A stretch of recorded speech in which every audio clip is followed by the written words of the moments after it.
how excited I am at this opportunity to address such an honored gathering.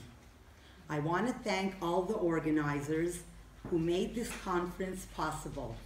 My name is Malca. I live in Israel. I work as a sexologist in the ultra-Orthodox community of which I belong. I'm a mother of 9 children and a grandmother of 19 grandchildren. I'm excited to present my research paper here today. And I'm very excited that I'm first. I was supposed to be second, but it's okay. I got more time, so that already is okay, and I want to thank you. Okay, so my research, the relationship between sexual behavior, sexual education, sexual satisfaction in marriage among ultra-religious, ultra-Orthodox men in Israel. This research is guided by Dr. Guy Shiloh in Tel Aviv University, which I did the research there, and he's my mentor. He couldn't be here. Warm regards from Israel, from Tel Aviv University. Okay. The story behind this research. The idea of this research came about from my clinical work as a sex therapy. The ultra-Orthodox men, with all ultra-Orthodox men over the last 11 years, what is said and expressed behind closed doors remains there. It's important that this knowledge be shared amongst professionals in order to improve their ability in helping unique populations. Ultra-Orthodox Jewish life is family-centered. They have large families and dress modestly. The standard mode of dress for males is a black suit and a white shirt. Headgear includes black hats with black skull caps under their hats. Males study holy studies and are gender separated. Males are not permitted to have any physical contact with females before their marriage. They are not permitted to watch television and films, read secular newspapers and books. They discourage internet, mobile phones because of inappropriate content. They live in ultra-Orthodox neighborhoods which provide all their daily needs. According to Jewish law, sexual experiences before marriage are forbidden. Matchmakers are used to introduce potential mates. After a few meetings, if they both feel compatible, they are engaged, and the groom receives premarital sex counseling. Therefore, their contact and acquaintance with their brides only happen after the wedding ceremony. Notwithstanding this, they are expected to consummate their marriage on their wedding night.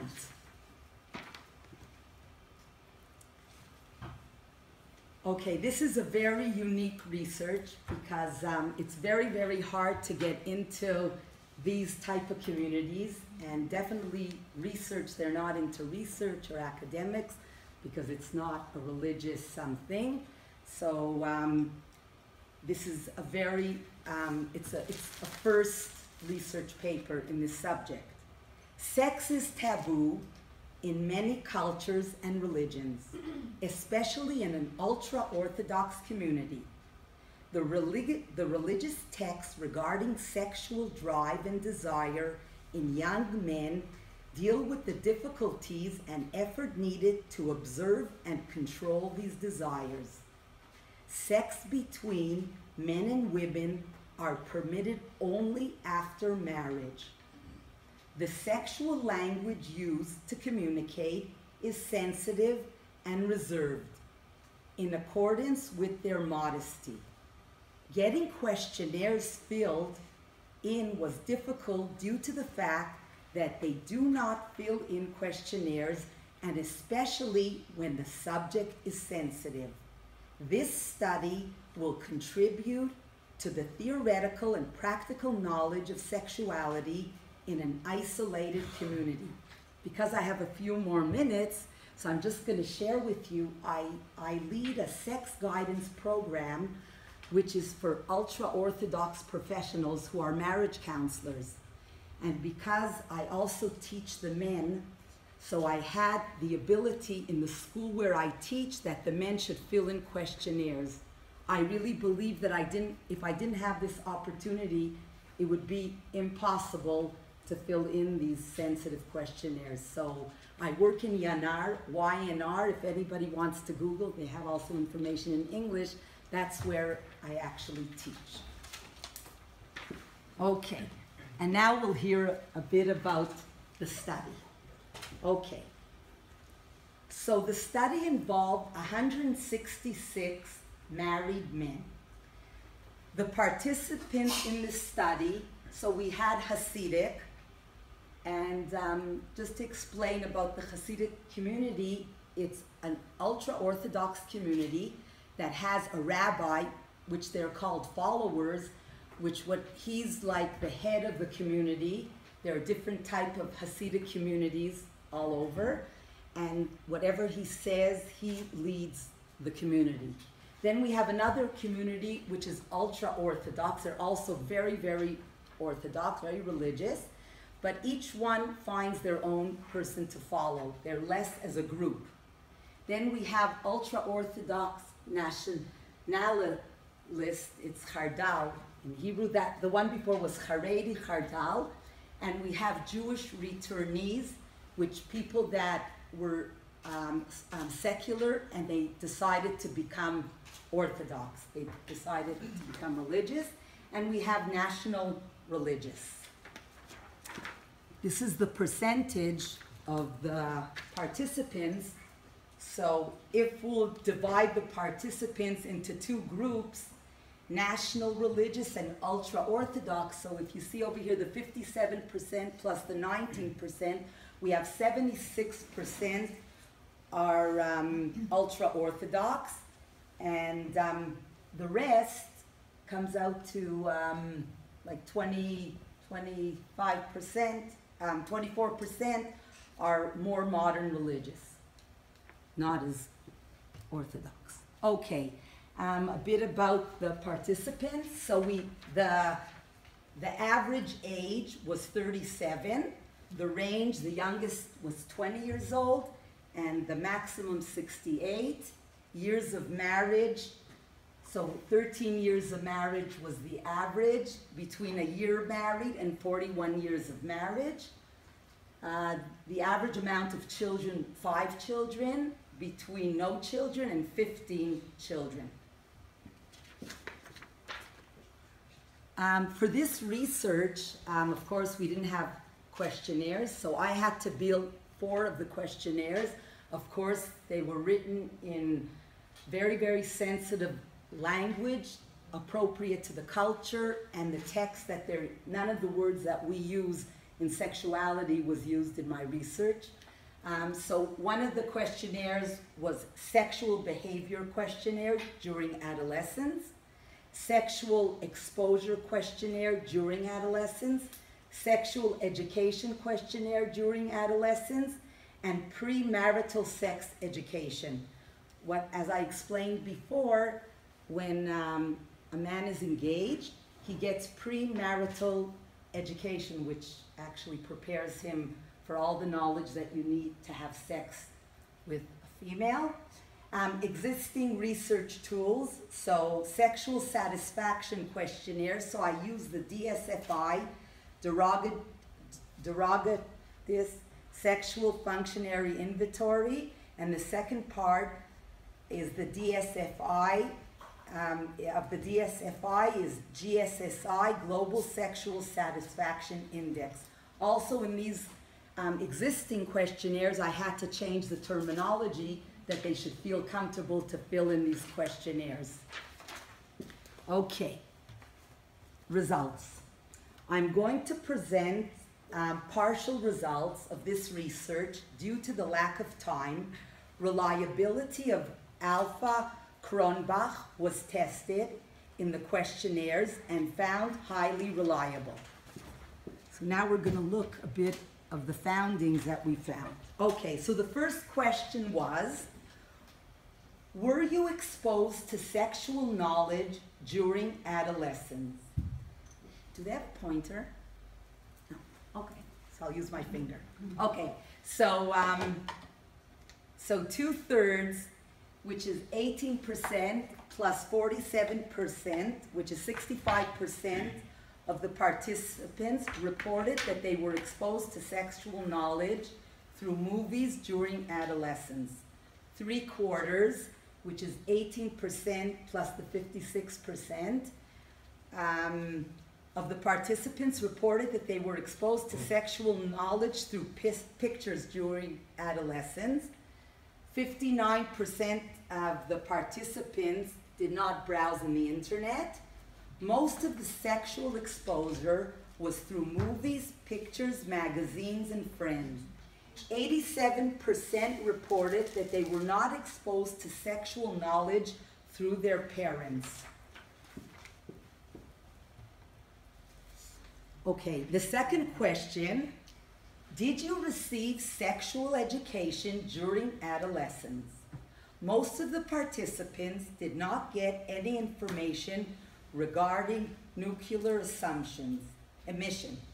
56% of the participants were explained the importance of preventing the sin of wasting semen, which is strictly forbidden. Guarding one's eyes, proper behavior for an observant Jew requires his abstention from viewing females in immodest dress, pornographic and sexually explicit pictures or scenes. 70% of the participants received an explanation regarding this subject. That's guarding one's eyes. Same-sex contact amongst Jewish males is forbidden and considered a sin. Most of the participants didn't get an explanation regarding this subject, nor about sexual abuse, physical development, and relationships between males and females were hardly discussed. And the third question, what sexual experiences did you intercount during adolescence? So 76%, which is 61 plus 15%, 76% observed female in immodest dress in an appropriate sexual media. 66%, which is masturbation, reported that they have masturbated. 29% reported that they had sexual contact with the same sex. 40% reported on physical contacts with females during adolescence. We have to take into consideration that we're talking about 4 behaviors that are not permitted when you are religious. Okay, take-home message. A large percentage of the ultra-Orthodox teenagers receive no sex education. A large percentage of ultra-Orthodox teenagers are lax in guarding their eyes. A large percentage, 66% of ultra-Orthodox teenagers masturbate. 87% did not receive sex education from their parents.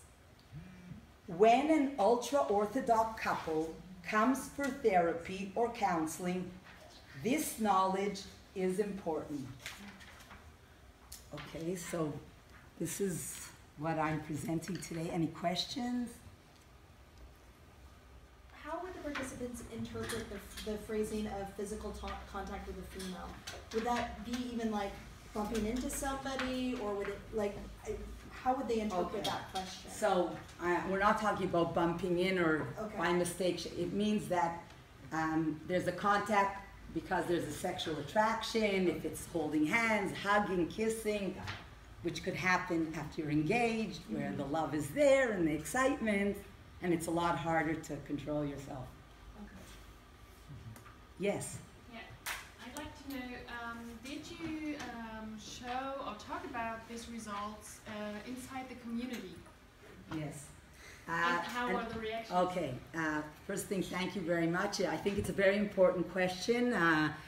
Actually, when I gave out the questionnaires and the participants had to fill them up, they were so excited. They said, Malca, at last somebody is going to deal with this issue, which is taboo. We have an opportunity that everybody should know what's going on, and we'd like to have more knowledge and more awareness. So the truth is, I was shocked. I did a pre-test before this research because I thought maybe nobody's going to fill it in. Actually, they were very excited, and they've seen the results, and I've presented the results, and there's definitely a change, I think, in the willingness and the openness to hear about sex, especially that it's a very big thing in Judaism to have sex, and it's a very big, it's a holy thing. Yes. What do you think in such a religious society, is it possible to give children at school level or at teenage level to provide them sexual education in groups, maybe in separate gender, separate groups? Is it possible, do you think, in your country, in your education system? What's your name? Omar. Omad. Okay, so the truth is there has been programs that were made for religious sex education. Unfortunately, it hasn't been very successful. When you're talking about the ultra-Orthodox community, it is 100% forbidden, and it hasn't happened yet. I really hope and believe, and this is one of the aims of my research paper, the importance of this knowledge, because as you saw before, these men, these teenagers, when they're younger, there's sexual behaviors happening. And many times there's a lot of guilt, there's a lot of shame. Oh, I'm doing something terrible. Now a lot of these sexual behaviors are considered natural, normal sexuality. So I definitely believe that it's a question of the awareness, realizing you might think nobody's doing nothing, things are happening behind closed doors, and I do believe that it's important for a teenager to understand what's normal, what's not normal, and to see how to deal with it as a religious Orthodox person. Yes? Yes, thanks for the presentation. I'm not sure about the cultural context in your country, and I have a question. Usually, if you, in our culture, if we are working on a topic that is, is very forbidden by a religious context, then the researcher or the program will be at risk of attack, or I'm not sure whether you are facing this kind of risk or not, and what are the strategies you will employ to, this is very pioneering in your culture or in your context, then you may face the risk that you have to be, Okay, I think it's wonderful. What's your name? Diana. Diana said something which is so true, like, what do? They shouldn't kill me. Okay, so the truth is, I happen to teach. I lead a program, as I said before, and this gives me an opportunity to teach educators, which means I believe the work cannot be done, like you can't come, okay, I have a sex program. It's not happening that way. First thing, I believe that slowly, people have to start being educated. And when I accept people to my course, I believe in every profession, because I have different people participating, that they should have this knowledge. I believe that having this knowledge already is making a change in the family, which means if I have a student that was, let's say, was in my course and she has 7 children and she feels more comfortable and she has more knowledge, she's already educating 7 people. And of course, the family's growing and she feels more comfortable. So, which means it's slowly spreading and it's slowly an atmosphere. When I started to teach, and I remember I prepared my presentation, so they phoned me up, why are you using such dirty words? And what are you doing? So I said, well, these are professional terminology. No, so then I said to the people that are actually, I said, look, you have a choice. Or you're going to slowly educate professionals within the community, or these people will have to go to a secular community, secular therapists, which have no sensitivity to the culture, to the way they live. So what do you prefer? And they said, okay, you could teach. So this was 10 years ago.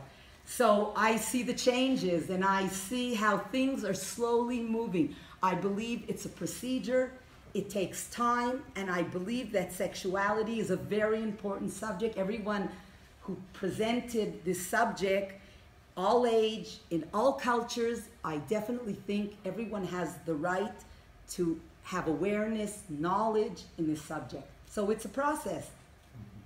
You can't. Can I ask her? I'm Yes, just a movie. my video. Thank you to video Atera, lady. who's doing all my video. First, congratulations on your first conference. You did a great job. I was wondering, what about the sexual satisfaction results? I mean, the whole idea of the research was to see the correlation. Okay, so I have already the findings. I didn't think I would have so much time, but there's already a significant connection between premarital education and sexual satisfaction in marriage, which means there are people that prepare these young men before the wedding, and if they are well prepared, it definitely affects their sexual satisfaction, because as I explained before, these people are not exposed to sexual knowledge, and the main knowledge that they get, especially in very isolated communities, is through this premarital teacher. And when he explains to them about sexuality, about the sex life, there's definitely a connection that these people will be a lot more satisfied. So. I was going to say, what about the women? Oh, I didn't do about women. Yeah, no, I just meant, is there a parallel program? Yes, thank you. So I'm not, okay, but you're asking about, the women get from a woman premarital sex education, exactly the same thing. The most important thing that they should talk together, because sometimes there's certain sexual behaviors that they tell the woman you could do, and they don't tell the man he can do, and then they're there and they're like, somebody's doing something not inappropriate. So I definitely advise, and I do teach in different programs in Israel, premarital educators for women, and I tell them, please make sure to contact the premarital men's teacher and make sure that you're doing the same things. Yes. What's happening with gay and lesbian in your community? Okay. Do they stay or do they go? Okay, so regarding gay and lesbian, so first thing, my friend Eyal, who's from Israel, is going to give a lecture on that. So, okay. But I have to say that I am exposed as a sex therapist to people who are gay or lesbian, and definitely there's different choices how they would like to live their lives. Some decide to do it privately, some decide to belong to the community. It's very individual. I can say that it's a lot more difficult when you belong to a ultra-Orthodox community where you have so much going on to pick up and just leave, especially the lecture we heard just before, loneliness or not having family support. It's definitely very depressing and not very good for your well-being. So I think we're going to wrap it up there. So another... Thank you. Thank you so much, and good luck to everybody.